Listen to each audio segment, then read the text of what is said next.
ഡോഗേഷിന്റെ അക്രമം കൂടി വരുന്നു. ഒരു പൂച്ചാണ്ടികൾക്കും പുറത്തിറങ്ങാൻ പറ്റാത്ത അവസ്ഥയാണ്. വളരെ ക്രൂരമായി ആക്രമിക്കുന്നു.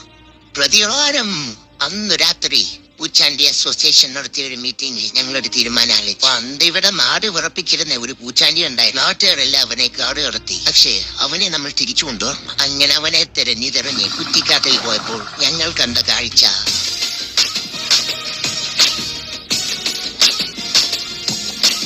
പുലിയുടെ വലം കൈയായി പുലിച്ചാണ്ടിയായി അവൻ കാട്ടിൽ വളർന്നു. അവൻ ഇറങ്ങി ഡോഗേഷ് സാമ്രാജ്യം തകർക്കാൻ സാമ്പിളായിട്ടൊരു മാലപ്പടക്കം എടുത്താണ്ട് അണ്ണാക്കി കൊട്ടിത്തട്ടെ. ഇനി ചെറിയ കളികളില്ല, വലിയ കളികൾ മാത്രം.